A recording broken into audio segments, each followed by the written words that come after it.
untuk make sure basketball scene kat Malaysia ni getting better. Maksudnya jurang between Melayu dengan Chinese ni makin kurang. Apa yang kita kena buat sebenarnya? Okay, aku rasa the number of coaches sekarang ni makin ramai yang okay lah. And aku tak pernah macam kedua ilmu lah. I think aku nak tengok Melayu ni lagi ramai. Kau tengah cakap pasal macam mana Melayu nak sama level dengan Chinese kan? Yep. Kita boleh berharap yang organisers dan referees lebih telus. Tapi benda ni dah jadi for the past 20 years kan. Diorang dah monopoli terlampau lama. Aku rasa mungkin kita just kena ada orang yang lebih responsible dan juga banyak lagi macam aku cakap tadi, generasi aku yang dari dulu kena hentam apa, kena semua benda-benda macam tak betul ni, kita orang dah start naik. So macam aku ambil daripada segi coaching dan mungkin aku kadang-kadang anjur juga tournaments and leagues.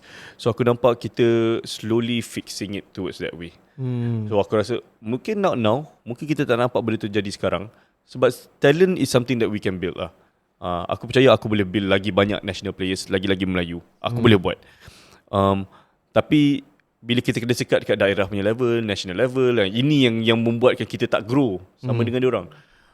So bila banyak lagi penganjur, banyak lagi Melayu-Melayu or India juga yang menjadi referee apa semua, I think akan ada kesinambungan tu lah. Selagi kita semua faham, saya faham macam right now I think organisers, some of them they profit in segregation.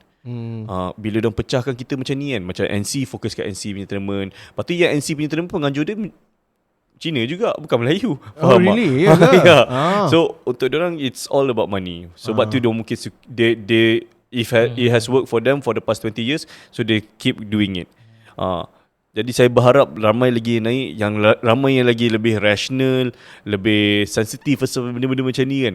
And cuba bagi semua equal opportunity. Sebab tugas kita ni, lagi-lagi kita yang dah ke atas ni, untuk budak-budak muda. Budak-budak muda tak patut rasa, tak patut kena hadap benda-benda macam ni at a very young age. Macam saya, budak-budak saya kena hari tu, saya rasa it's sedih lah saya tengok. Sampai sekarang kita tak boleh move on tau.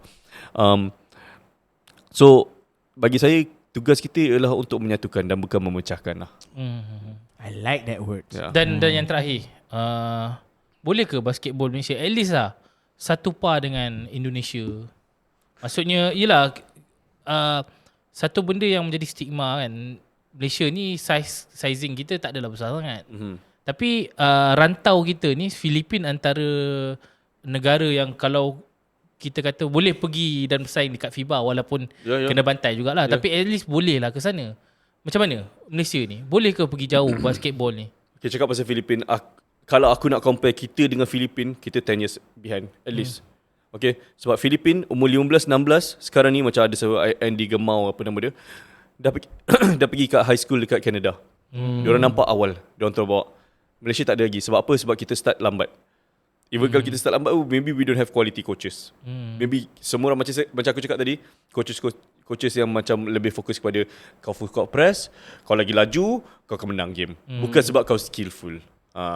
So aku rasa bila kita ubah benda tu, kita dengan Endon tak berapa jauh tau. Tapi Endon, diorang ada banyak Indonesian Americans, American Indonesians yang dekat sana, yang dekat US. Sebab aku follow them very closely. Diorang ada coaches dekat Amerika yang scout budak-budak,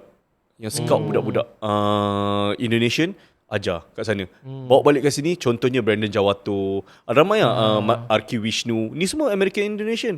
Bila cakap tu, memang boleh cakap English tu. Memang slang habis. Tak ada bunyi. Tak ada bunyi tu.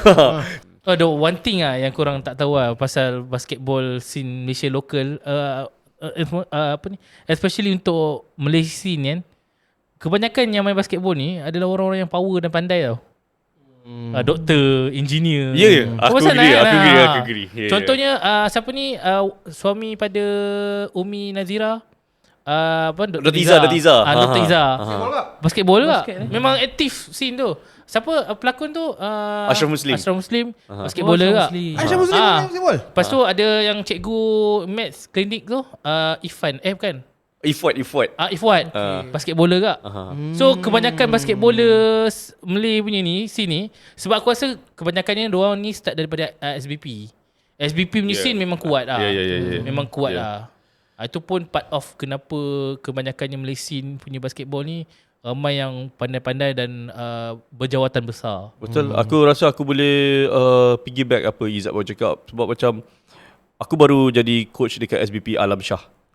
Sultan Alam Shah kat sini. Jadi selama ni aku pandang SBP ni, aku tak adalah rasa macam, aku rasa it was played at a very low level lah. Sorry to say. Aku tak rasa macam diorang bagus. Because maybe tak banyak coaches, tak banyak exposure. Jadi sekarang ni a lot of good coaches are in the SBP punya scene.